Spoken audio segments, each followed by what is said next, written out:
Hello जी, बहुत-बहुत नमस्कार आप सभी लोगों को। आज मैं आपको ट्रांसक्रिप्शन यानी कि अनुलेखन जो है पढ़ाने वाला हूँ। इससे पीछे वाला जो वीडियो था उसमें मैंने आपको डीएनए रेप्लिकेशन पढ़ाया था और डीएनए रेप्लिकेशन को पढ़ाने में मुझे 1 घंटा लगा था क्योंकि एक अच्छा कॉन्सेप्ट था और उसको ऊपर-ऊपर से करते तो समझ में नहीं आता। फिर मैंने उसको पूरा डिटेल से एकदम बढ़िया तरीके से आपको समझाया। मैंने सोचा था रेप्लिकेशन के साथ में ही मैं ट्रांसक्रिप्शन करवा दूँगा, लेकिन उसी में 1 घंटा लग गया, तो फिर मैं उसके इसके लिए एक नया वीडियो लेके आया हूँ। तो आज की इस वीडियो में हम पूरा अनुलेखन जो है, यानी कि कैसे क्या प्रोसेस है, अनुलेखन किसे कहते हैं और इसका पूरा प्रोसेस हम जानेंगे एक ही वीडियो के अंदर। और इसके बाद आपका इस जो टॉपिक है अनुलेखन, इसमें शायद डाउट बचेगा, ऐसा मुझे नहीं लगता। और अगर आपने डीएनए रेप्लिकेशन अभी तक नहीं देखा है तो एक बार आप ज़रूर डीएनए रेप्लिकेशन वाला वीडियो देखो। आपको 100% समझ में आएगा डीएनए रेप्लिकेशन भी। उसी तरीके से ट्रांसक्रिप्शन भी आज हम समझने वाले हैं। सबसे पहले ट्रांसक्रिप्शन होता क्या है, इसकी एक जनरल डेफिनेशन जानने की हम कोशिश करेंगे, है ना? भाई प्रोसेस तो वो एक जटिल प्रक्रिया है, वो तो हम जानेंगे ही, लेकिन उससे पहले इसका एक्चुअल मतलब क्या है? जैसे कि हमने रेप्लिकेशन पूरा प्रोसेस पढ़ा, लेकिन उससे पहले हमने जाना रेप्लिकेशन होता क्या है? तो हमने कहा रेप्लिकेशन यानी कि प्रतिकृतिकरण। रेप्लिका या प्रति मतलब फोटोकॉपी, डीएनए की फोटोकॉपी बनती है, मतलब डीएनए से डीएनए का निर्माण। ये तो हो गया डीएनए रेप्लिकेशन। ट्रांसक्रिप्शन क्या होता है? तो वही चीज़ है, मैं सेंट्रल डोग्मा आपको उसी पीछे वाले लेक्चर में भी बताया था और इसमें भी आपको बता दूं। सेंट्रल डोग्मा नाम का एक कॉन्सेप्ट आया था, क्रिक ने जो दिया था, उसने उसके अंदर आपको सब कुछ क्लियर हो जाता है। डीएनए रेप्लिकेशन क्या होता है, ट्रांसक्रिप्शन क्या होता है, ट्रांसलेशन क्या होता है। ट्रांसक्रिप्शन को ही अनुलेखन कहेंगे हिंदी में, तो मैं ट्रांसक्रिप्शन वर्ड बोलूं तो थोड़ा सा आपको ध्यान में रखना पड़ेगा, ठीक है? क्योंकि वर्ड कुछ भी निकल जाता है, हो सकता है अनुलेखन निकले, हो सकता है ट्रांसक्रिप्शन आ जाए। ट्रांसक्रिप्शन का जो मतलब है वो ये है कि डीएनए से अब आरएनए बनेगा, क्योंकि हमारा अल्टीमेट जो मकसद है वो क्या है? डीएनए से प्रोटीन बनाना। डीएनए से प्रोटीन बनाना अल्टीमेट मकसद तो यही है। तो अब डीएनए से प्रोटीन सीधे नहीं बनता है, आरएनए से होते हुए बनता है। ये सेंट्रल डोग्मा में हमने बात की।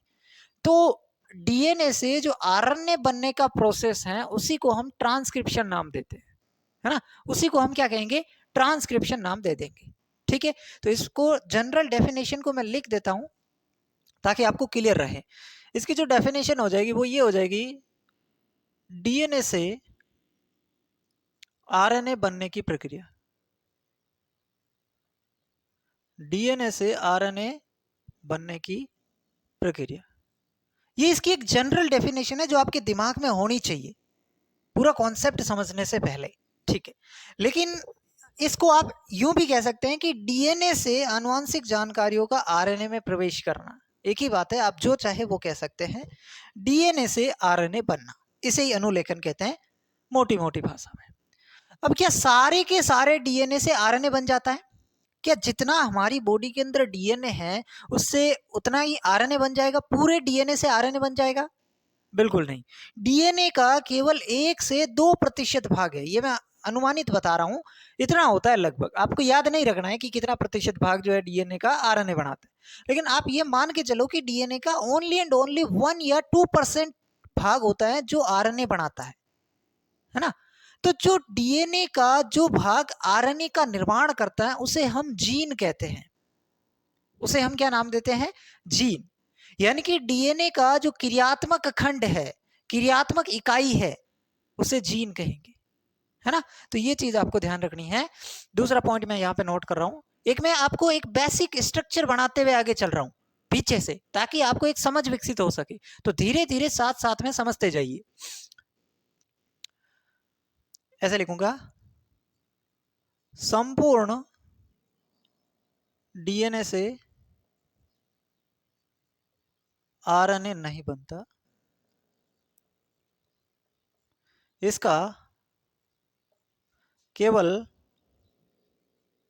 1 से 2% भाग ही आरएनए बनाता है, ठीक है? और डीएनए का वह भाग, डीएनए का वह भाग जो आरएनए का निर्माण कर रहा है, जो आरएनए का निर्माण कर रहा है,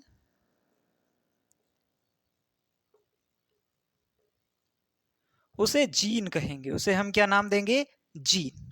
उसे ही हम जीन कहेंगे।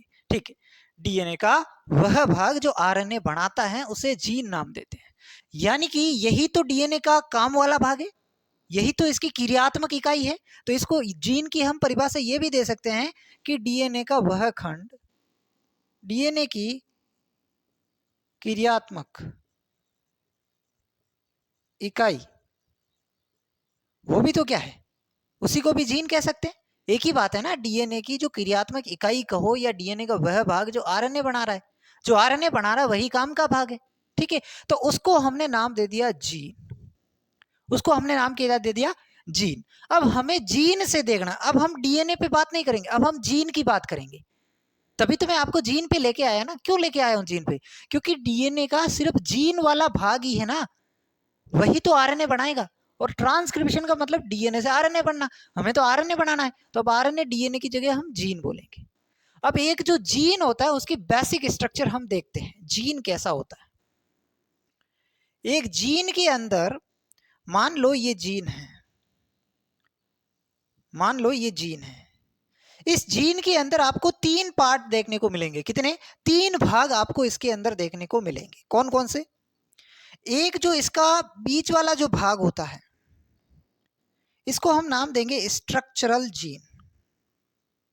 स्ट्रक्चरल जीन, क्या नाम देंगे? Structural gene. इसके शुरुआत वाला जो ये पार्ट है, ये वाला, इसको हम प्रोमोटर कहेंगे,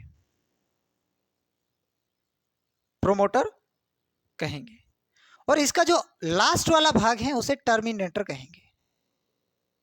इसे क्या कहेंगे? टर्मिनेटर कहेंगे।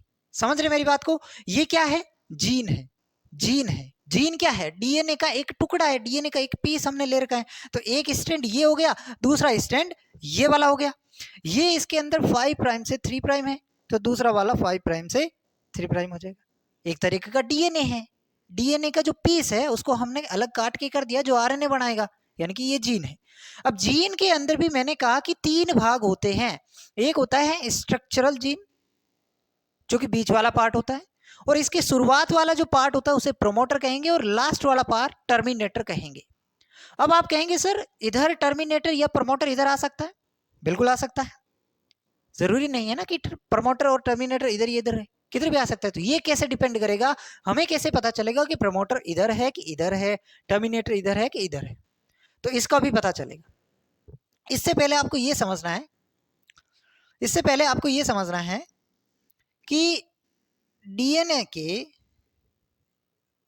दोनों स्ट्रैंड, स्ट्रैंड मतलब समझते हैं, सूत्र, टेम्पलेट की तरह कार्य नहीं करते। अब ये बात कई लोगों को समझ में नहीं आएगी, लेकिन मैं बताऊंगा आपको। टेम्पलेट की तरह कार्य नहीं करते, केवल एक सूत्र यानी कि स्ट्रैंड टेम्पलेट की तरह कार्य करता है। टेम्पलेट की तरह कार्य करता है। बहुत इंपॉर्टेंट बात है ये बात। अगर आपके अंदर बेसिक अंडरस्टैंडिंग में है तो भी आपको पता चलेगा कि जो डीएनए होता है वो डबल स्ट्रैंड होता है। डीएनए के अंदर 2 स्ट्रैंड होते हैं।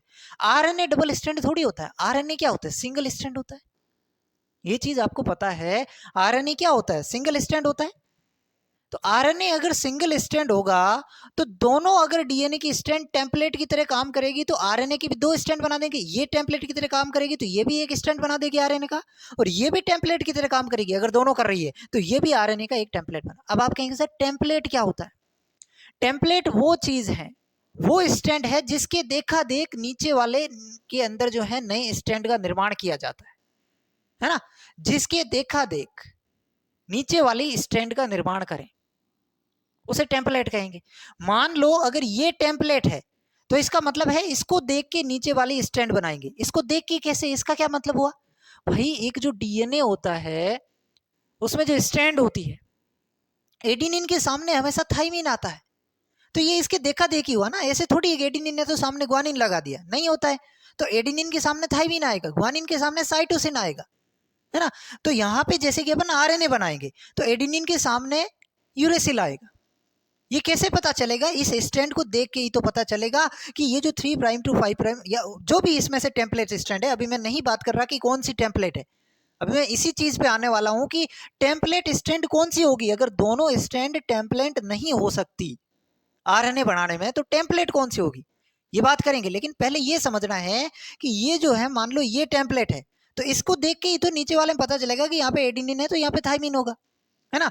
मान लो ये टेम्पलेट है तो इसी को देख के तो पता चलेगा कि यहाँ पे ग्वानिन है तो सामने साइटोसिन आएगा, उसे कहते हैं टेम्पलेट, ठीक है। और दोनों स्ट्रैंड टेम्पलेट नहीं हो सकती, ठीक है, क्योंकि आरएनए क्या होता है, सिंगल स्ट्रैंड होता है। हमें आरएनए की एक ही लड़ी चाहिए, दो लड़ी नहीं चाहिए। आरएनए सिंगल स्ट्रैंड होता है, ये आपको पता है। DNA double strand, RNA single strand, तो एक ही लड़ी चाहिए। लेकिन अगर सोचो दोनों स्ट्रैंड टेम्पलेट की तरह कार्य करने लग गए तो क्या होगा, तो क्या होगा, इसको सुनिए। अब ऊपर वाली चीज मैं मिटा सकता हूं, ये तीनों चीजें आपने नोट कर ली होगी। एक बार पूरे का स्क्रीनशॉट ले लो, एक बार इस पूरे का स्क्रीनशॉट ले लो। ऊपर वाला मैं मिटा रहा हूं, डन। चलो,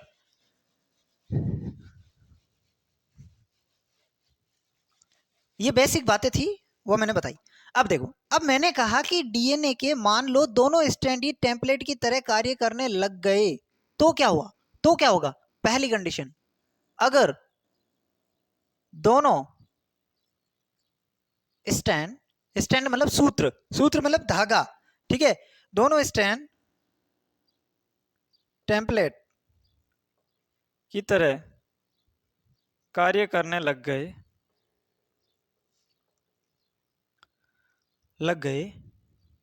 तो इससे दो अलग अलग एसएसआरएनए का निर्माण हो जाएगा।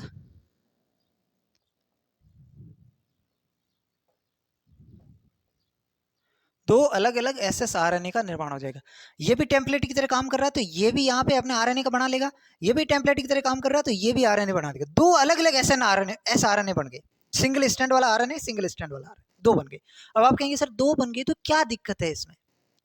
अब मान लो ये इस टेम्पलेट से ये आरएनए बना है, आरएनए से आगे जाके क्या बनना है, प्रोटीन बनना है। आरएनए हमारा अल्टीमेट जो है टारगेट आरएनए बनाना नहीं है, प्रोटीन बनाना है। तो मान लो ये आरएनए बन गया और यहां से ये आरएनए बन गया, तो ये इसको देख के आरएनए बना है, ये इसको देख के आरएनए बना, तो दोनों के अंदर अलग अलग चीजें होगी। तो ये आगे जाके एक अलग प्रोटीन का निर्माण करेगा, ये आगे जाके एक अलग प्रोटीन का निर्माण करेगा। दोनों एसएसआरएनए आगे जाके अलग अलग प्रोटीनों का निर्माण करेगा। और ऐसा कैसे हो सकता है कि एक ही जीन दो प्रोटीन, अलग अलग प्रोटीनों का निर्माण कैसे कर सकता है। एक जीन एक लक्षण को करता है ना, कंट्रोल, ठीक है। तो ये चीज आपको समझनी है कि एसएसआर निर्माण हो जाएगा जो दो अलग अलग प्रोटीनों को कोड करेंगे,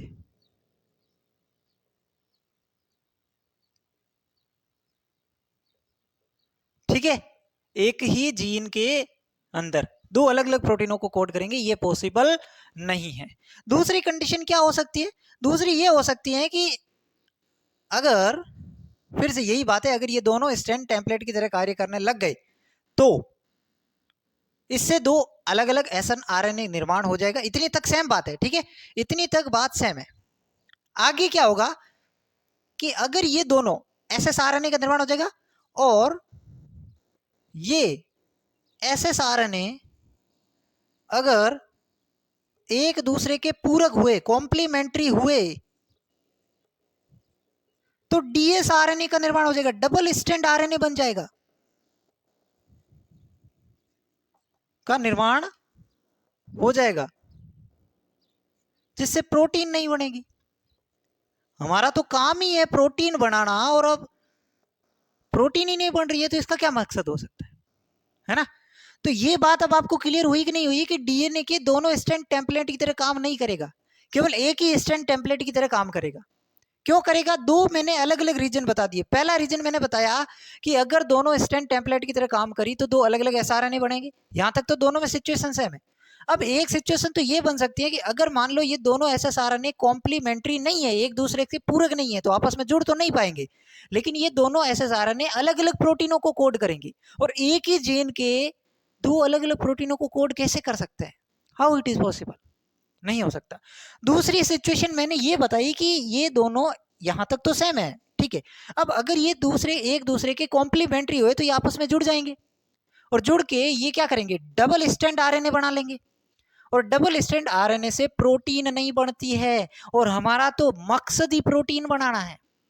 हम आरएनए क्यों बना रहे? ताकि आगे जाके प्रोटीन बना सके, ठीक है। तो ये यहाँ पे प्रोटीन ही नहीं बनेगी, इस वजह से ये इसका कारण है कि यहाँ पे एक ही स्ट्रैंड काम करेगी टेम्पलेट की तरह। टेम्पलेट आपको समझ में आ गया? बिल्कुल। टेम्पलेट क्या होता है? मैं कहां लिखूं, यहां पे लिख देता हूं। वह स्ट्रैंड जिसको देख के नया स्ट्रैंड बनता है उसे टेम्पलेट कहते हैं, ठीक है। तो ये चीज आपको समझ में आ गई, इतनी तो समझ में आ गई। लेकिन अभी तक हमने ये नहीं समझा कि अगर दोनों स्ट्रैंड टेम्पलेट नहीं हो सकती तो कौन सी होगी, ये तो बताओ। कौन सी वाली टेम्पलेट मानेंगे? इसमें कंफ्यूजन हो जाएगा ना अपन को। बिल्कुल कंफ्यूजन नहीं होगा। क्यों होगा कंफ्यूजन? अगर अपन ने सही से पढ़ा है तो कंफ्यूजन क्यों होगा अपन को? बिल्कुल नहीं होगा। इस चीज को मैं मिटा रहा हूं, आगे बढ़ रहा हूं। अब मैं ये क्लियर करूंगा कि कौन सी स्ट्रैंड डीएनए की टेम्पलेट स्ट्रैंड की तरह कार्य करेगी, और जो टेम्पलेट स्ट्रैंड की तरह कार्य करेगी वही आरएनए बनाएगी। मिटाऊं इसको? अभी हमने ये अनुलेखन शुरू नहीं किया भाई। किसी को लग रहा होगा अनुलेखन शुरू हो गया, नहीं। ये बेसिक जानकारी है, बेसिक नहीं बहुत डीपली जानकारी है, लेकिन इसको समझे बिना आगे बढ़ने से कोई मतलब नहीं है, ठीक है। अब मैं मिटा रहा हूं इसको, अब मैं इन चीजों को मिटा रहा हूं। अब मैं आपको ये बताऊंगा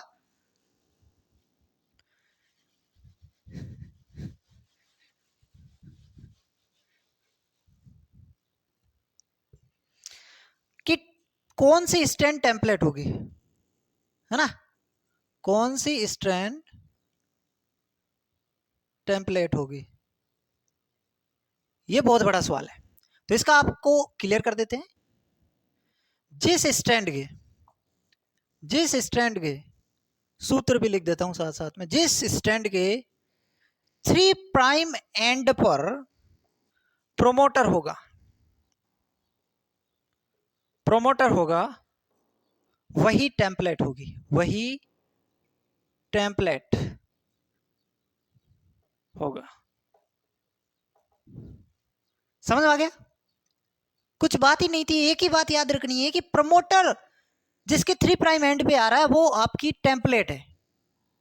अब यहां पे प्रमोटर किसके 3 प्राइम एंड पे आ रहा है?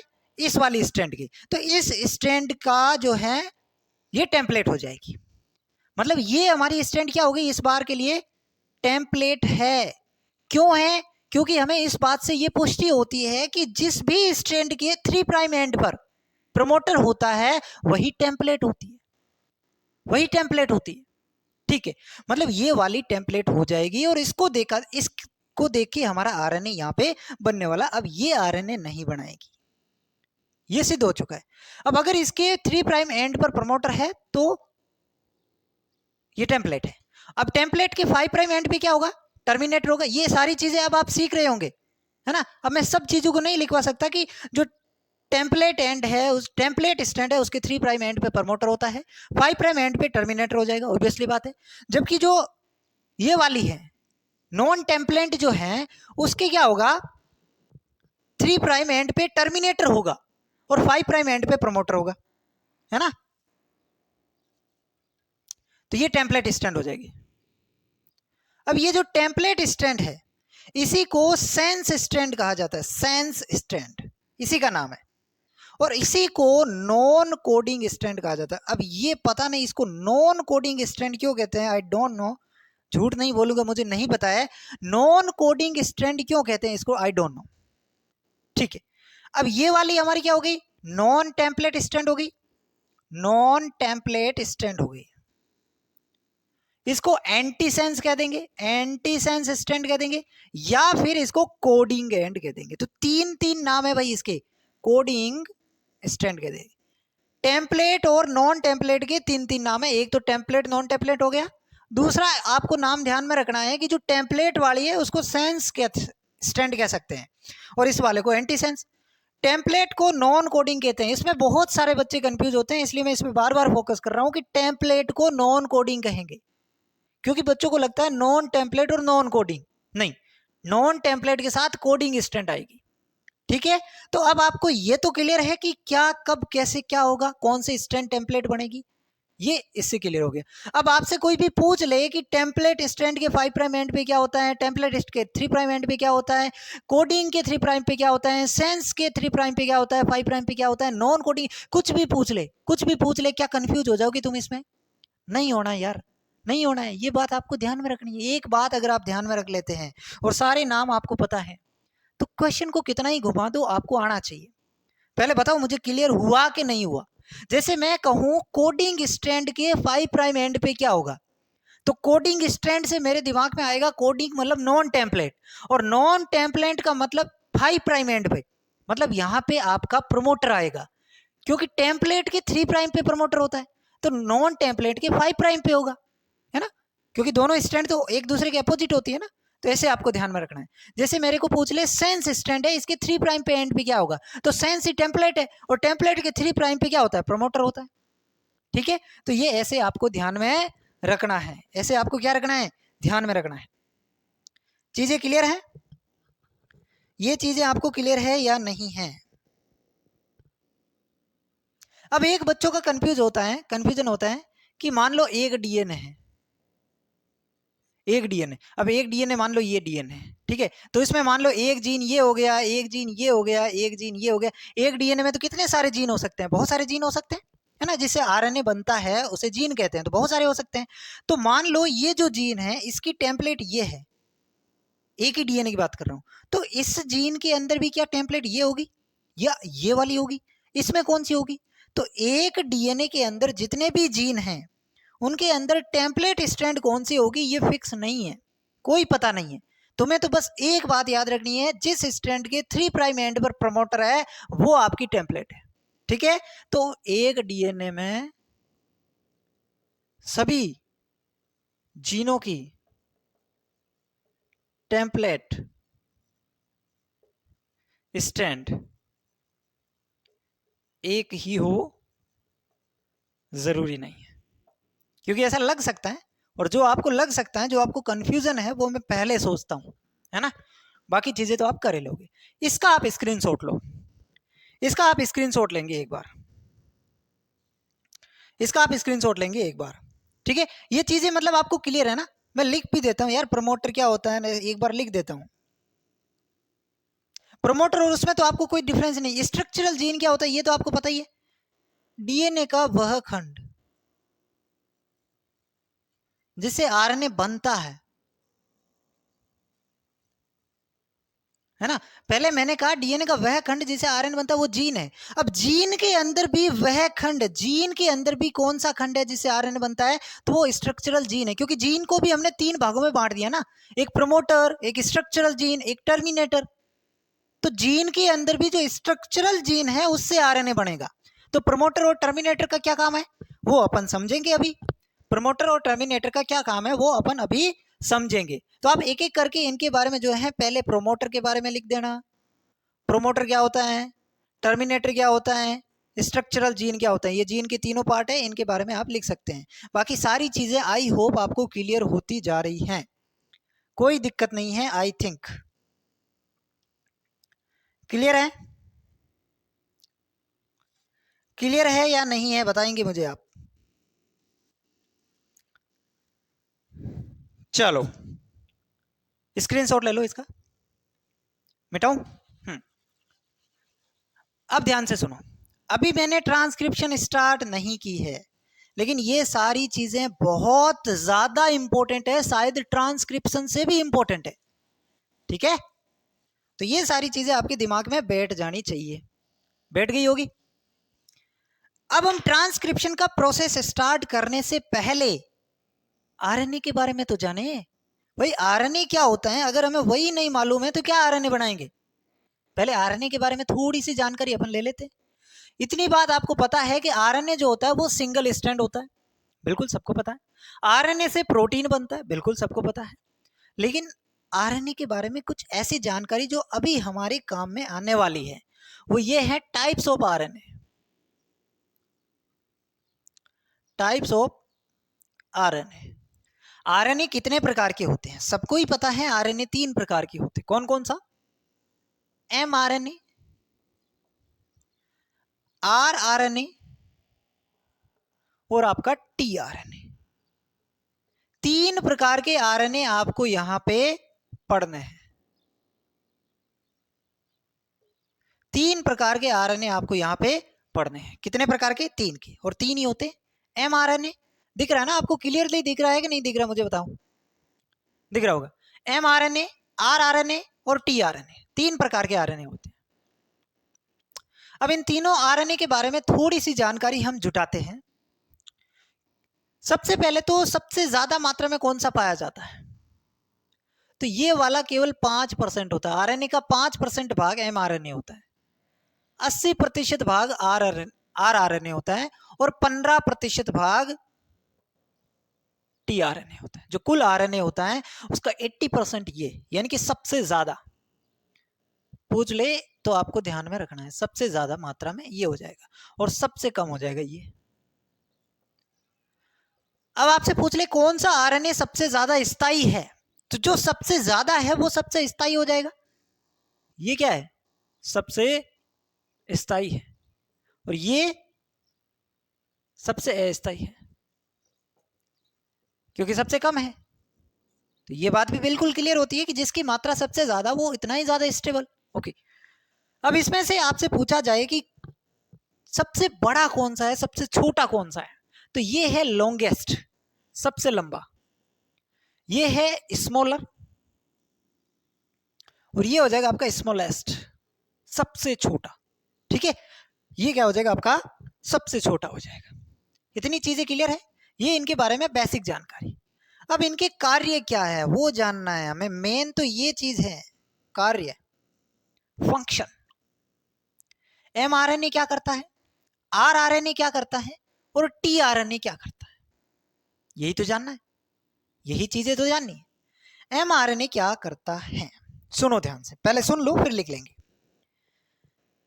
हमें प्रोटीन बनाना है। हमें क्या बनाना है? प्रोटीन बनाना है। और प्रोटीन बनाने के लिए उत्तरदायी कौन है? प्रोटीन कैसा बनाना है ये कौन डिसाइड करेगा? डीएनए। ये कौन डिसाइड करेगा? डीएनए। अब डीएनए ने डिसाइड तो कर लिया, लेकिन वो जानकारी वो डीएनए सीधे प्रोटीन को थोड़ी दे देगा। सीधे वो प्रोटीन से बातचीत नहीं करता है कि तू इस प्रकार का प्रोटीन बना। तो फिर तो बीच में आरएनए आता है। इसका काम यही तो है कि जो आनुवंशिक जानकारी है उनको डीएनए से प्रोटीन तक पहुंचाना। ये बिचौलिए का काम ही तो कर रहा है। तो ये जो एमआरएनए है ये क्या करता है? डीएनए से वो जानकारी लेता है, डीएनए से वो जानकारी लेता है और प्रोटीन को देता है। यानी कि एम का मतलब मैसेंजर, मैसेज देने का काम करता है। तो डीएनए के द्वारा जो है जानकारी, और वो जानकारी एक कोड के रूप में होती है। ऐसे नहीं है कि साफ साफ अक्षरों में लिखा हुआ है कि यहाँ पे ये क्या जानकारी क्या है कि जो आपका प्रोटीन है उसमें अमाइनो एसिड कौन सा कहाँ पे लगेगा, कितने अमाइनो एसिड लगेंगे, यानी कि उनकी स्थिति के बारे में जानकारी होती है ना। उसी पे तो डिपेंड करता है कोई भी जो प्रोटीन है। प्रोटीन क्या है? अमाइनो एसिड ही तो होते हैं, यहाँ पे अमाइनो एसिड लगे हुए रहते हैं, है ना। तो ये अमाइनो एसिड से मिलकर ही प्रोटीन बनता है। अब कौन सा अमाइनो एसिड कहाँ पे लगना है इसी से डिसाइड होगा कि कौन सा प्रोटीन। मान लो मिथ्योनिन आगे आ गया और एलेनिन पीछे आ गया तो पूरा प्रोटीन ही चेंज हो गया ना, वो एक अलग प्रोटीन बनेगा। तो ये कौन डिसाइड करेगा कि कौन सा प्रोटीन बनाना है? ये डिसाइड करेगा डीएनए। और डीएनए आरएनए को सूचना देके भेजेगा कि ये जा प्रोटीन को बताया कि ऐसा आरएनए तुझे बताना है, बनाना है। यहाँ पे ये अमीनो एसिड आएगा, यहाँ पे ये वाला आएगा, यहाँ पे ये वाला आएगा। समझे मेरी बात को? तो यहाँ पे क्या होता है, ये है डीएनए से प्रोटीन को बनाने हेतु जानकारी लाता है कोड के रूप में, है ना, एक कोड के रूप में जानकारी लाता है। ठीक है, ये कोड के रूप में जो जानकारी लाता है वो क्या होता है, यानी कि ये है प्रोटीन में, ये प्रोटीन में अमाइनो एसिड की स्थिति बताता है, अमाइनो एसिड की स्थिति बताता है। अगर आप समझ पा रहे हैं तो ये दोनों बातें एक दूसरे के जैसी ही है। ये जो दो बातें मैंने लिखी हुई है, एक ये और एक ये, दोनों एक दूसरे के बिल्कुल समान बात है। भाई जो डीएनए से जो सूचना आ रही है उसी में तो ये बताया गया है कि कौन सा अमीनो एसिड कहाँ लगाना है, एक ही बात है। चलो अब ये सूचना तो आ गई, ये सूचना तो आ गई। अब अगला जो आरएनए है वो आपका टीआरएनए है। ये टीआरएनए क्या करेगा, अगला काम टीआरएनए का है, ये है उस कोड रूपी सूचना को पढ़ता है, कोड रूपी सूचना को पढ़ता है। जो सूचना आई उसको, कोड को कौन पढ़ेगा, कौन समझेगा उस कोड को, टीआरएनए। उसको पता चलेगा कि अच्छा ये कोड है, मतलब ये कोड उसको पता है कि एलेनिन का है ना, अच्छा ये कोड है तो ये मिथ्योनिन का कोड है, ये किसको पता है, टीआरएनए को। वो कोड को क्या करेगा, रीड करेगा और साइटोप्लाज्म में से, साइटोप्लाज्म में से उसी अनुरूप अमाइनो एसिड को जोड़ता जाता है, अमाइनो एसिड को जोड़ता जाता है। टीआरएनए का काम समझ में आया। जो एमआरएनए सूचना लेके आया, जो कोड लेके आया, उस कोड को पढ़ा, उस कोड को पढ़ के साइटोप्लाज्म में से वो अमीनो एसिड उठाया और जोड़ा, वो अमीनो एसिड उठाया वहां पे, यानी कि अमीनो एसिड को सेट कर रहा है। ये कोड पढ़ लिया कि अच्छा ये कोड एलेनिन का है, साइटोप्लाज्म से एलेनिन लाके यहाँ पे रख दिया। ये कोड ग्वानिन, सॉरी ग्वानिन का, मिथ्योनिन का है तो वहां से मिथ्योनिन लाके रख दिया। ये कोड ट्रिप्टोफैन का है, ट्रिप्टोफैन वहां पे लाके रख दिया। ये दोनों काम यही कर रहा है टीआरएनए, उस कोड को पढ़ना और जो है उसमें लिखा वो अमाइनो एसिड साइटोप्लाज्म में से, कोशिका द्रव्य में से उठा करके वहां पे लाना, ये इसका काम हो गया। अब इसका काम बचा, आरआरएनए का काम बचा। देखो इसका काम जो होता है वो होता है एंजाइमेटिक एक्टिविटी, एंजाइमेटिक एक्टिविटी।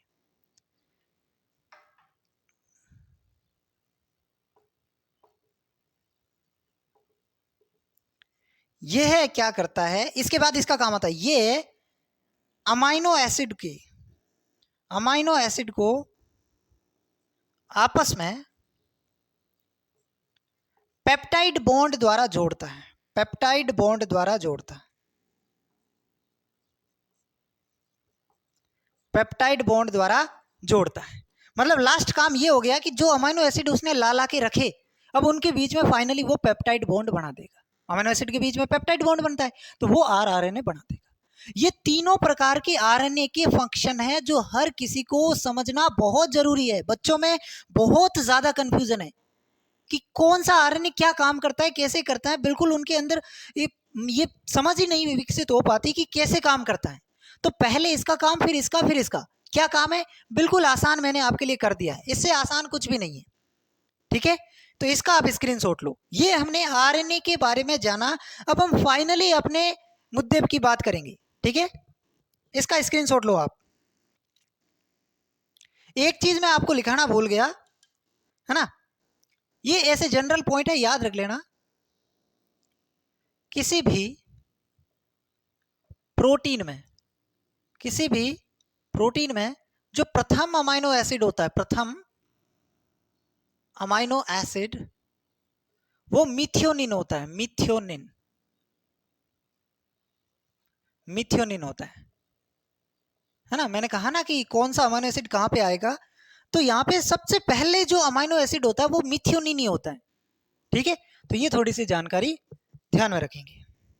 ठीक है, क्लियर है ये इतनी सारी चीजें?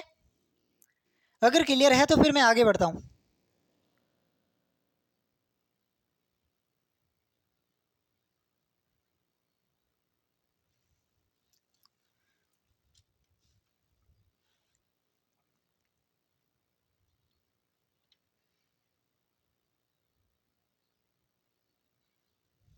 चलो अब हम पढ़ेंगे ट्रांसक्रिप्शन का प्रोसेस। अब ट्रांसक्रिप्शन का प्रोसेस जो होता है वो प्रोकैरियोट्स में थोड़ा सा अलग होता है और यूकैरियोट्स में थोड़ा सा अलग होता है। तो दोनों में अलग अलग पढ़ेंगे, दोनों में अलग अलग पढ़ना पड़ेगा। थोड़ा थोड़ा प्रोसेस क्या होता है, अलग होता है। पहले हम प्रोकैरियोट्स वाला पढ़ लेते हैं, फिर हम यूकैरियोट्स वाला पढ़ेंगे। पहले अपन प्रोकैरियोट्स वाला पढ़ लेते हैं। अभी अपन किस में पढ़ रहे हैं, प्रोकैरियोट्स में। प्रोकैरियोट्स में क्या आते हैं भाई साहब, बैक्टीरिया, याद रखना इस चीज को। ट्रांसक्रिप्शन किस में पढ़ रहे हैं, प्रोकैरियोट्स में। अब जब मैंने आपको डीएनए रेप्लिकेशन आपको पढ़ाया तो उस समय मैंने बताया कि यहाँ पे जो सबसे मुख्य एंजाइम है जो डीएनए रेप्लिकेशन करता है वो होता है डीएनए डिपेंडेंट डीएनए पॉलीमरेज, वही तो होता है। यहाँ पे जो सबसे मुख्य एंजाइम है, सबसे मुख्य नहीं बोलना चाहिए मुझे, क्योंकि वहां पे बहुत सारे एंजाइम उसके अलावा भी काम आ रहे थे। यहाँ पे कोई भी एंजाइम काम नहीं आता, सारे काम एक ही एंजाइम करेगा। मतलब यहाँ का लफड़ा लोचा थोड़ा इजी है। क्यों, क्योंकि यहाँ पे सिर्फ हमें एक एंजाइम का ही ध्यान रखना है, वही सारे काम करता है। वो एंजाइम कौन सा है, उस एंजाइम का जो नाम है वो है, थोड़ा सा मैंने आपको वहां पे भी सिखाया था कि नाम कैसे लिखा जाता है किसी भी एंजाइम का, किसी भी एंजाइम का नाम कैसे लिखा जाता है वो मैंने आपको वहां पे भी समझाया था। अनुलेखन के लिए, अनुलेखन हेतु आरएनए पॉलीमरेज एंजाइम चाहिए।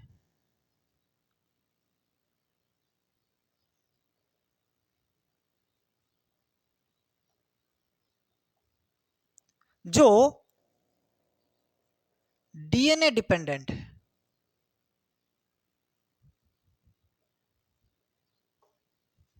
समझ आ रही मेरी बात, यानी कि इसका जो नाम बन गया वो क्या बन गया, डीएनए डिपेंडेंट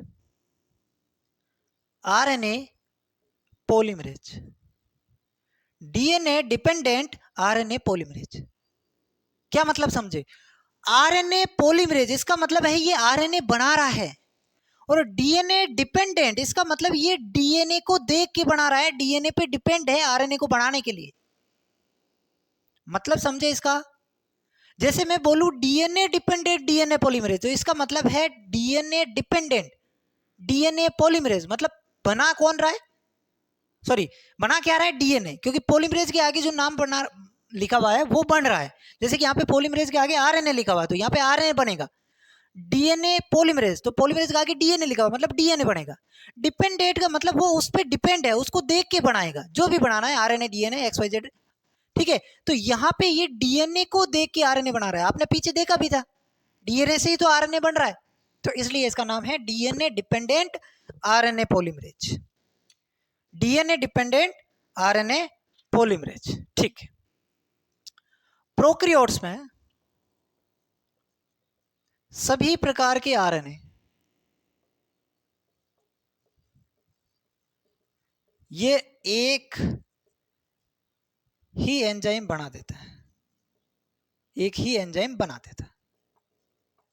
मतलब तीनों प्रकार के आरएनए को बनाने के लिए ये एक एंजाइम काफी है प्रोकैरियोट्स में, ठीक है। प्रोकैरियोट्स में ये तीनों प्रकार का बना सकता है।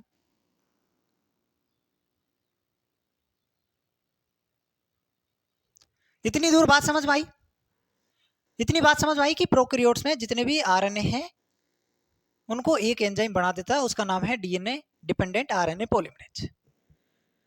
अब हमें यह समझना है, अब देखो प्रोकैरियोट्स जो होते हैं उसमें 3 स्टेप के अंदर होगा।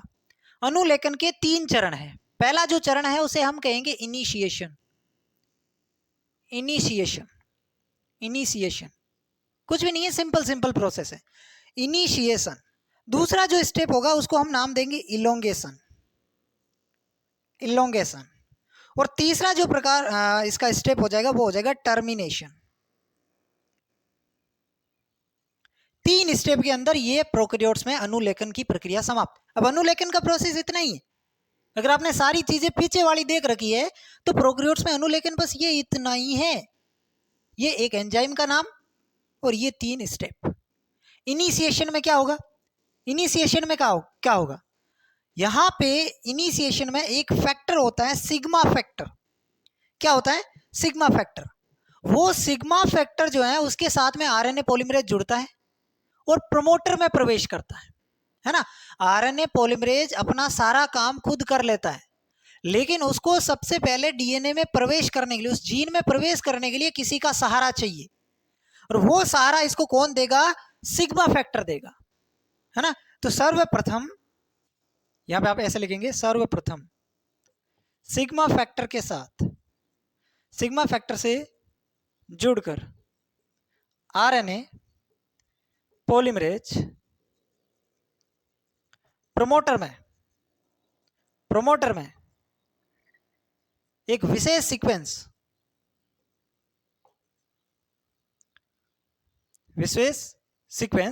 जिसे टाटा बॉक्स से ट्रांसक्रिप्शन शुरू करता है।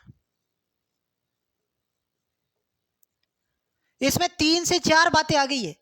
सिग्मा फैक्टर आरएनए पॉलीमरेज के साथ जुड़ेगा, उसको प्रोमोटर में ले जाएगा, और प्रोमोटर में वो एक विशेष सीक्वेंस जहां से ट्रांसक्रिप्शन स्टार्ट करता है उसे कहेंगे टाटा बॉक्स। क्यों?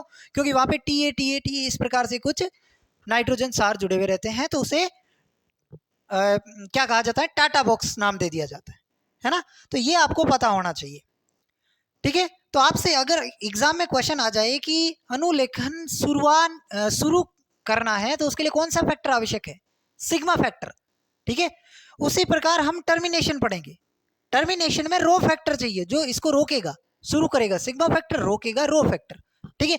चलो, इलोंगेशन में क्या होता है? कुछ भी नहीं है। इलोंगेशन में वो बस न्यूक्लियोटाइड जोड़ते जाएगा। इलोंगेशन में क्या होगा? न्यूक्लियोटाइड जोड़ता जाएगा। इसमें RNA polymerase 5 prime to 3 prime दिशा में, है ना। इसकी दिशा भी यही है जो रेप्लिकेशन की दिशा थी। 5 प्राइम से 3 प्राइम दिशा में सक्रिय राइबो न्यूक्लियोटाइड को, ध्यान से कई लोग क्या कर देते हैं? डीऑक्सी राइबो लिख देते हैं। राइबो न्यूक्लियोटाइड, क्योंकि हम आरएनए बना रहे हैं। राइबो न्यूक्लियोटाइडों को जोड़ता है। ध्यान से एक बात लिख देता हूं, इसमें कोई फैक्टर नहीं चाहिए होता है, कोई फैक्टर नहीं होता है। क्यों ये कंफ्यूज हो जाता है? क्योंकि इसमें भी फैक्टर है, इसमें भी फैक्टर है, तो बच्चों को लगता है इसमें भी कोई फैक्टर होगा जो हम मिस कर गए। नहीं, इसमें कोई फैक्टर नहीं होता है। अब लास्ट वाला जो है स्टेप आपका टर्मिनेशन, इसमें क्या होता है? टर्मिनेशन में क्या होता है? रो फैक्टर इस ट्रांसक्रिप्शन को रोक देता है, इस ट्रांसक्रिप्शन को रोक देता है। समझ आ रही मेरी बात?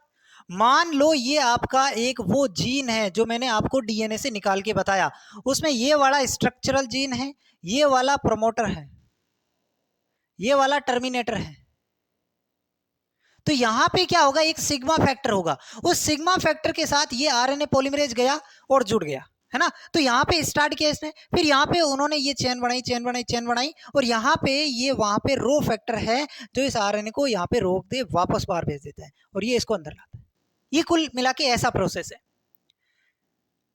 बहुत आसान है। सिंपली आपको 3 चीजें ध्यान रखनी है। सबसे पहले शुरू होगा ट्रांसक्रिप्शन। शुरू कौन करवाएगा?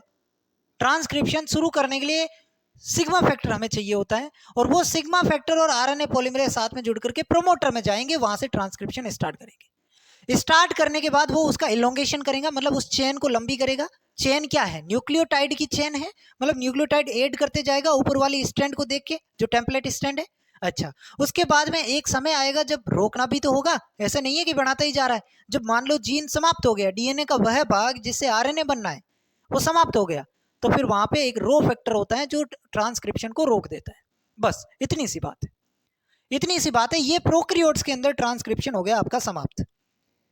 प्रोकैरियोट्स में आपका ट्रांसक्रिप्शन हो गया समाप्त। इसको आप लिखेंगे, फिर मैं आपको एक चीज बताता हूं, इसी में बताऊंगा प्रोकैरियोट्स के अंदर ट्रांसक्रिप्शन से संबंधित कुछ महत्वपूर्ण बातें जिससे क्वेश्चन बनते हैं, वो मैं आपको बताऊंगा।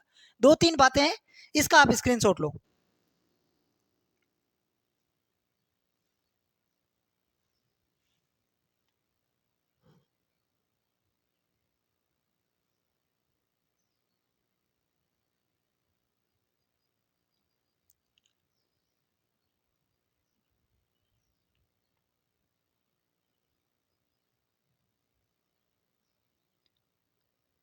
मिटाऊं? चलो,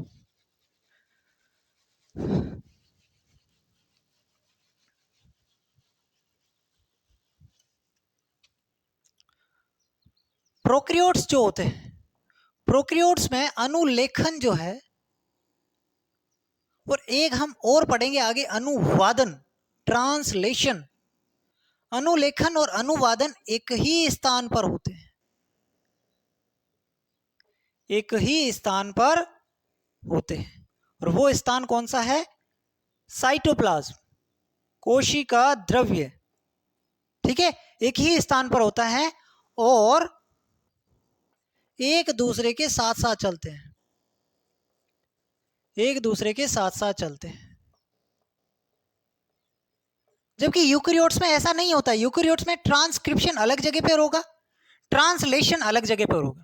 ट्रांसक्रिप्शन न्यूक्लियस में हो रहा है ना, न्यूक्लियोप्लाज्म में मान सकते हैं, और ट्रांसलेशन कहाँ हो गया? साइटोप्लाज्म। जबकि प्रोकैरियोट्स में ट्रांसक्रिप्शन और ट्रांसलेशन दोनों साइटोप्लाज्म होते हैं एक ही जगह पे, और दोनों जो है वो साथ साथ चलते हैं। एक तरफ ट्रांसक्रिप्शन चल रहा है, दूसरी साइड उसी के साथ साथ ट्रांसलेशन भी चल रहा है। जबकि यूकेरियोट्स में ऐसा नहीं होता, दोनों साथ साथ नहीं चलेंगे, क्योंकि यूकेरियोट्स में एमआरएनए जो बनता है वो हम आगे समझेंगे, आगे समझेंगे। इस बात को आप लिखें, इस बात को लिखें। एक बात मैं और नोट कराऊंगा कि जो प्रोकैरियोट्स होते हैं, प्रोकैरियोट्स में एक एमआरएनए से कई प्रोटीन बन सकते हैं, कई प्रोटीन बन सकते हैं। इसलिए इसे पॉलीसिस्ट्रोनिक बोला जाता है, पॉलीसिस्ट्रोनिक। ये कॉन्सेप्ट मैं आपको समझाऊंगा, ये कॉन्सेप्ट बहुत अच्छा कॉन्सेप्ट है, समझो। मान लो ये एक एमआरएनए है, ठीक है। पहले क्या था? ये एक डीएनए था, डीएनए से क्या बना? आरएनए बना, है ना। तो डीएनए का वह भाग, मान लो ये इतना सा भाग है जो आरएनए बना रहा है, तो इसको हमने क्या नाम दे दिया? जीन नाम दे दिया। ध्यान से समझो, डीएनए का वह भाग जो आरएनए बना रहा था उसे जीन कहते थे। अब ये जो आरएनए है, इस आरएनए का वह भाग जो प्रोटीन बनाता है, सिस्ट्रोन क्या होता है? मैं सिस्ट्रोन की परिभाषा बता रहा हूं। सिस्ट्रोन, आरएनए का वह भाग जो प्रोटीन बनाता है,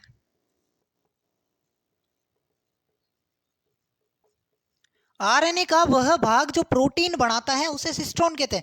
मान लो ये एक एमआरएनए है, ये एक एमआरएनए, तो इसमें से जो भाग इसका प्रोटीन बना रहा है, मान लो ये इतने से इतना पार्ट इसका प्रोटीन बना रहा है, फिर यहां से ये वाला पार्ट इसका प्रोटीन बना रहा है, ये प्रोटीन बना रहा है, यहां से ये वाला इसका प्रोटीन बना रहा है, ठीक है।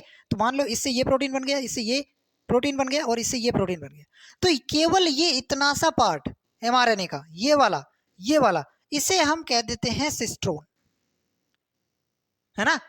आरएनए का वह भाग जिससे प्रोटीन बनता है उसे सिस्ट्रोन कहेंगे। और माने यहां पे लिखा कि एक एमआरएनए से कई सारी प्रोटीन बन सकती है, एक एमआरएनए से कई सारी, जैसे कि यहां पे मैंने बताया कई सारी प्रोटीन बन रही है, तो इसका मतलब एक एमआरएनए में कई सारे सिस्ट्रोन है, यानी कि पॉलीसिस्ट्रोनिक। समझ में आई बात? एक एमआरएनए से कई सारे प्रोटीन बनने का मतलब कई सारी सिस्ट्रोन है, क्योंकि सिस्ट्रोन से ही प्रोटीन बनता है, तो इसलिए इसे पॉलीसिस्ट्रोनिक कहा जाता है। जबकि जो यूकेरियोट्स होते हैं वो मोनोसिस्ट्रोनिक होते हैं। वो क्या होते हैं? मोनोसिस्ट्रोनिक होते हैं, ठीक है। ये चीज आपको ध्यान में रखना है, इस चीज को आपको ध्यान में रखना। अब हम पढ़ेंगे यूकेरियोट्स के अंदर ट्रांसक्रिप्शन।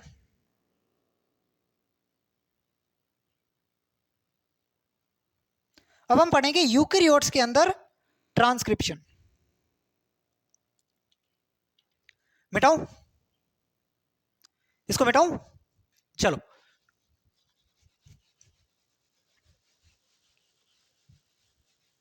फाइनली हमारा जो लास्ट टॉपिक है वो है यूकेरियोट्स में ट्रांसक्रिप्शन। यूकेरियोट्स, इसमें आप ट्रांसक्रिप्शन का प्रोसेस पढ़ेंगे।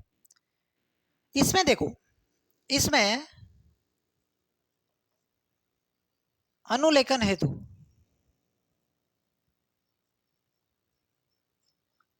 अनुलेखन हेतु 3 आरएनए पॉलीमरेज चाहिए।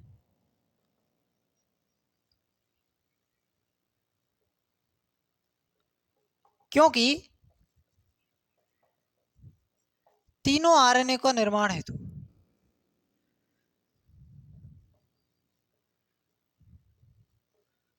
अलग अलग एंजाइम की आवश्यकता होती है।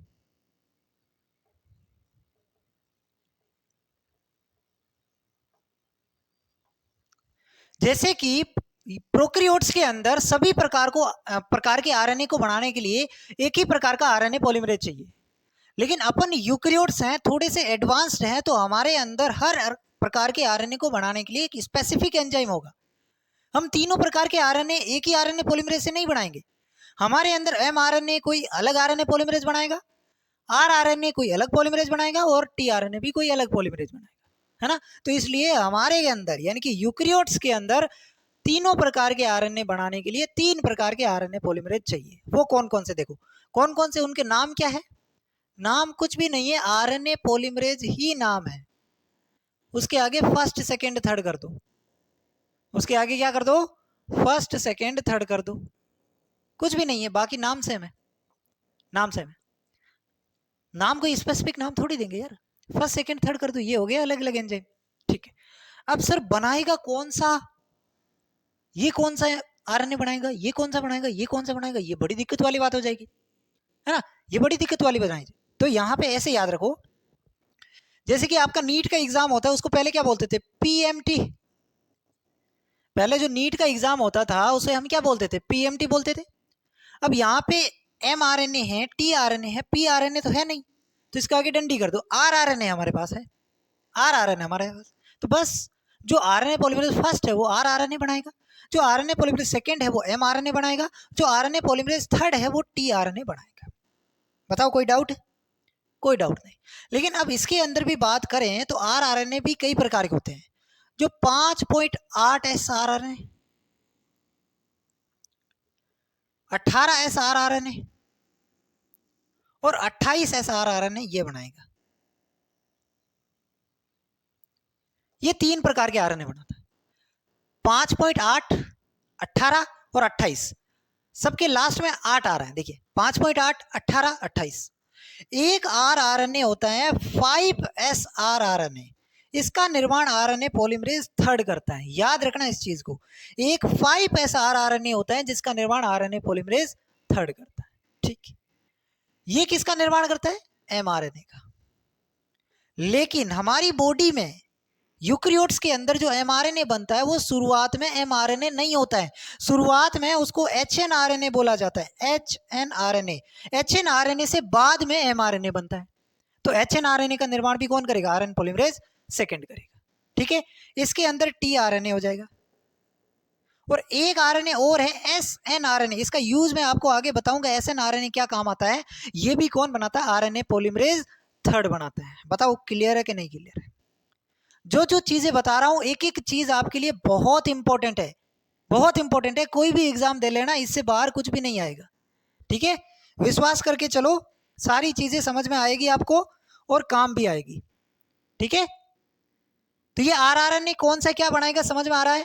सारे आरआरएनए यही बनाता है, 5.8, 18, 28, लेकिन एक 5S वाला ये बनाता है। ये हमको पता है एमआरएनए बनाता है, लेकिन मैंने कहा यूकैरियोट्स में जो एमआरएनए होता है वो पहले एमआरएनए के रूप में नहीं होता है, एचएनआरएनए के रूप में होता है। अभी इसके बारे में हम डिटेल से भी पढ़ेंगे कि एचएनआरएनए से फिर एमआरएनए कैसे बनाएगा, और इसी वजह से प्रोकैरियोट्स के अंदर थोड़ा सा डिफरेंस होता है। एक प्रोकैरियोट्स के अंदर और यूकैरियोट्स में ट्रांसक्रिप्शन में क्या डिफरेंस है? एक तो ये कि इसमें आरएनए पॉलीमरेज 3 चाहिए, पहला डिफरेंस तो ये हो गया। दूसरा डिफरेंस यहाँ पे मिलेगा कि जो प्रोकैरियोट्स में है उसमें तो सीधा एमआरएनए मिल जाता है ना, प्रोकैरियोट्स में सीधा एमआरएनए मिल जाता है, लेकिन यूकैरियोट्स में पहले एचएनआरएनए मिलता है। अब उस एचएनआरएनए पे काम करना पड़ेगा एमआरएनए बनाने के लिए, और ये हमें पढ़ना है, इसको आरएनए प्रोसेसिंग कहेंगे, ठीक है, इसको आरएनए प्रोसेसिंग कहेंगे। चलो लिखो, चलो इसको नोट करो, फिर हम पढ़ेंगे इसके। अब देखो बाकी सारा तो चीज सेम है, इसका आप स्क्रीनशॉट ले लो। एक बात बता रहा हूं, अब यूकैरियोट्स में जो ट्रांसक्रिप्शन होगा उसमें भी इनिशिएशन होगा पहले, ठीक है, वो भी सारी चीजें, फिर इलोंगेशन होगा, टर्मिनेशन, वो तो है ही। डिफरेंस क्या है प्रोकैरियोट्स और यूकैरियोट्स में? जो ट्रांसक्रिप्शन डिफरेंस क्या है वो मैंने आपको बता दिया कि पहला डिफरेंस तो इसमें 3 आरएनए पॉलीमरेज चाहिए अलग अलग बनाने के लिए, ये मैंने बता दिया। दूसरा जो इसमें डिफरेंस है, जो एमआरएनए बनता है ना, वो इसका डिफरेंस है। प्रोकैरियोट्स में सीधा एमआरएनए बन जाता है, यूकैरियोट्स में एचएनआरएनए बनता है, उससे एमआरएनए बनाना पड़ता है। तो आरएनए प्रोसेसिंग वाला एक स्टेप इसमें एक्स्ट्रा आ जाएगा। आरएनए प्रोसेसिंग वाला एक स्टेप यूकैरियोट्स के ट्रांसक्रिप्शन में एक्स्ट्रा आ जाएगा। क्या मेरी बात समझ पा रहे हैं आप? क्या मेरी बात समझ पा रहे हैं? अगर समझ पा रहे हैं तो आप लिखेंगे यस, आप लिखेंगे यस। मिटाऊं मैं इसको? चलो मैं यहां पे लिख देता हूं ताकि तुम्हें समझ में आ जाए। प्रोकैरियोट्स में बनने वाला एमआरएनए बनने वाले एमआरएनए से सीधा ट्रांसलेशन प्रक्रिया शुरू हो जाती है।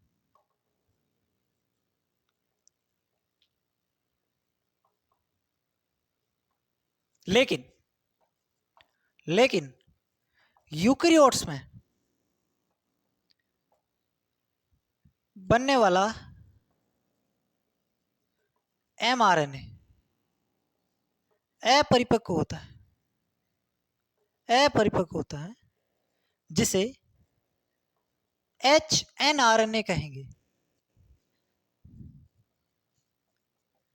इस पर सीधे ट्रांसलेशन प्रक्रिया शुरू नहीं हो सकती। ट्रांसलेशन प्रक्रिया का मतलब है प्रोटीन नहीं बन सकते इससे सीधा, ट्रांसलेशन प्रक्रिया शुरू नहीं हो सकती।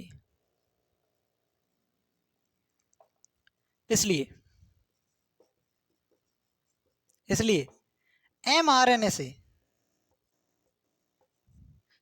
एचएनआरएनए से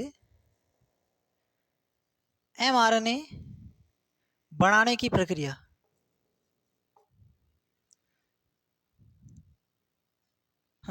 एचएनआरएनए से एमआरएनए बनाने की प्रक्रिया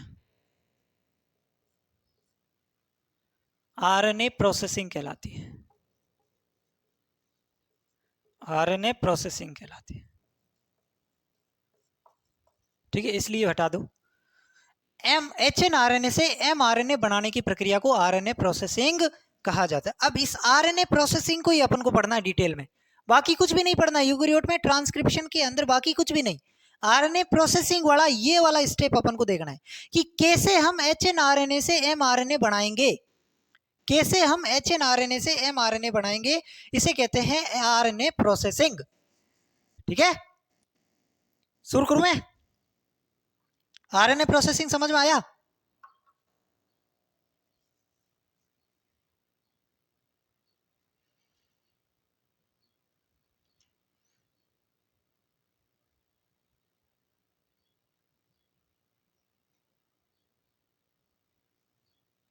समझ में आया? चलो, तो अब हमारा जो टॉपिक है वो लास्ट टॉपिक है आरएनए प्रोसेसिंग। 5 मिनट आप और रुके, उसके बाद हमारा टॉपिक हो जाएगा समाप्त। आरएनए प्रोसेसिंग, अब इसको हिंदी में क्या कहते हैं मुझे एक्चुअल वर्ड याद नहीं आ रहा है, शायद आरएनए संसाधन इसको कहेंगे। आरएनए संसाधन ऐसा कुछ कहते हैं, संसाधन कहेंगे, लिख देते हैं। ठीक है, आरएनए प्रोसेसिंग मतलब आपको मैंने समझा दिया पीछे। ठीक है, अब शुरू करेंगे। इसके जो स्टेप है वो 3 स्टेप है। 3 स्टेप में ये आरएनए प्रोसेसिंग होता है। पहला जो स्टेप है उसे हम कहेंगे 5 प्राइम केपिंग। 5 प्राइम केपिंग, 5 प्राइम केपिंग का मतलब है जो एचएनआरएनए है उसके 5 प्राइम एंड पर ग्वानिल ट्रांसफेरेज एंजाइम की सहायता से टी मिथाइल ग्वानोसिन ट्राइफॉस्फेट जोड़ा जाता है। ट्राइफॉस्फेट जोड़ा जाता है, इसे ही 5 प्राइम केपिंग कहते हैं। कुछ भी नहीं है, याद करने हैं, 2 नाम याद करने, थोड़े से भारी भरकम नाम है। एक तो जिसको हम जोड़ेंगे 5 प्राइम केपिंग का मतलब यहाँ पे केप लगा देनी है 5 प्राइम एंड पे। किसका 5 प्राइम? एचएनआरएनए का। आरएनए प्रोसेसिंग मतलब एचएनए से एमआरएनए बना रहे, तो सारा काम एचएनआरएनए पे करेंगे। एचएनआरएनए के 5 प्राइम एंड पर हम एक केप लगाएंगे।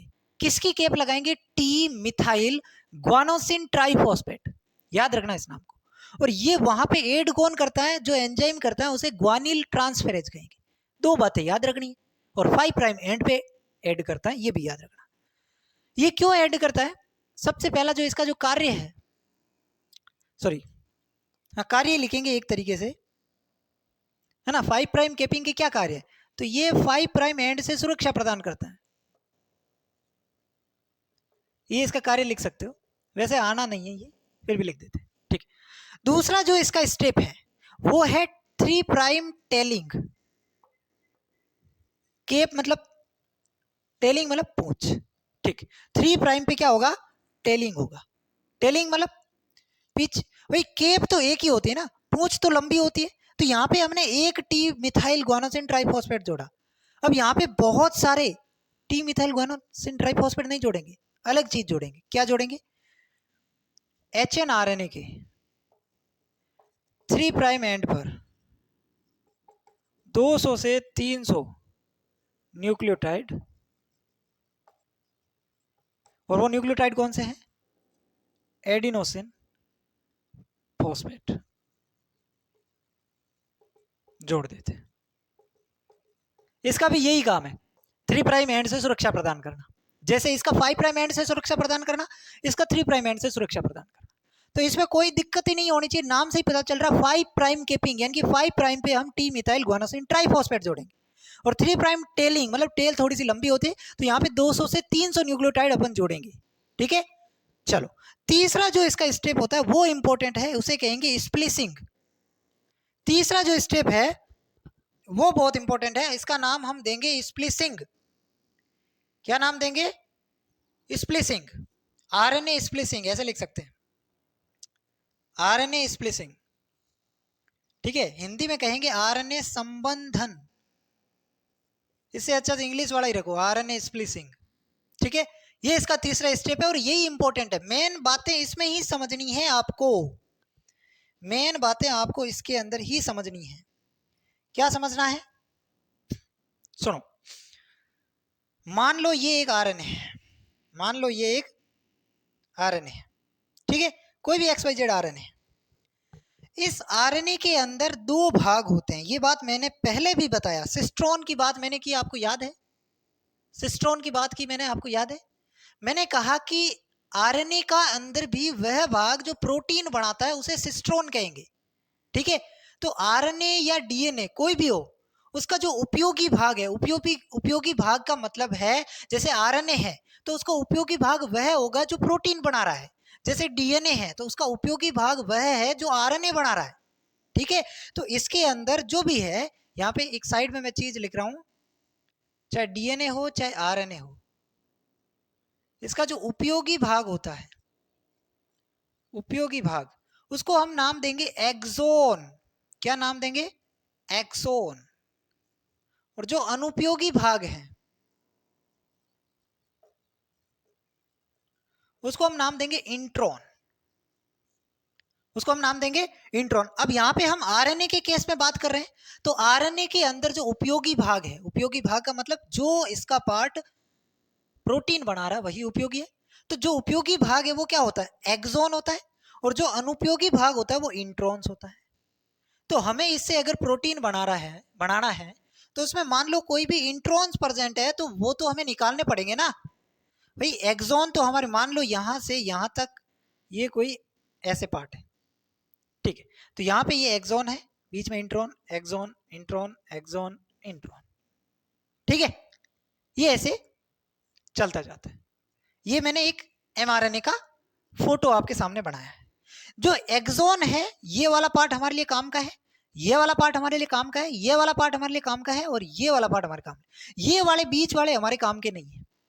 तो ये जो बीच वाले पार्ट हमारे काम के नहीं है उसको हम एसएनआरएनए के माध्यम से क्या करेंगे? काट करके हटाएंगे। तो काट करके हटाएंगे तो ऐसे सीधे नहीं हटाएंगे, पहले ये ऐसे बनेंगे, ठीक है। तो ये वाला पार्ट एक्सोन है, इसमें ये वाला एक्सोन है, और ये वाला जो पार्ट दिख रहा है ये आपका इंट्रॉन है, ठीक है। और अब ये जो गुब्बारे नुमा स्ट्रक्चर बन रही है ना इंट्रॉन की, इसको एक नाम देते हैं स्प्लियोसोम। स्प्लियोसोम, ध्यान में रखना इस चीज को। इंट्रॉन की जो गुब्बारे नुमा स्ट्रक्चर बनती है उसे कहते हैं स्प्लियोसोम, स्प्लिसियोसोम। सॉरी, एक बार इसको मैं दोबारा लिख देता हूं, स्प्लियोसियोसोम। ठीक है, इस नाम को याद रखना, स्प्लियोसियोसोम। ये क्या है, इसको हमने कट किया, यहां से कट किया तो ये ऊपर चला गया, ऐसे ऊपर, यही वाला पार्ट है, ऐसे गुब्बारे नुमा संरचना में आ गया। किसके माध्यम से हम कट किया, एसएनआरएनए। मैंने कहा ना एसएनआरएनए का मैं काम बताऊंगा, आरएनए पॉलीमरेज थर्ड इसका निर्माण करता है। ठीक है, तो अब यहां से फाइनली ये कट हो जाएंगे और ये इंट्रॉन हमारे बचे हुए हैं, सॉरी एक्सोन। ठीक है, ये एक्सोन हमारे बचे हुए हैं, इंट्रॉन्स को कट करके अलग कर दिया और इससे फाइनली एक ये बन गया एमआरएनए, ये एमआरएनए बन गया।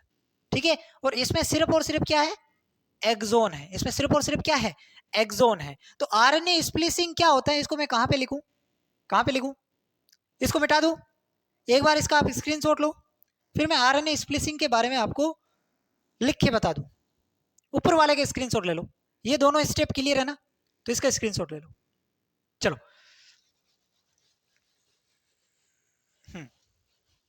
अब आरएनए स्प्लिसिंग होता क्या समझ में आ गया, एचएनआरएनए से एमआरएनए बनाने हेतु इसमें से इंट्रॉन्स को एसएनआरएनए के माध्यम से, एसएनआरएनए के माध्यम से काट कर अलग कर दिया जाता है, तो एक्सोन को पुनः जोड़ दिया जाता है।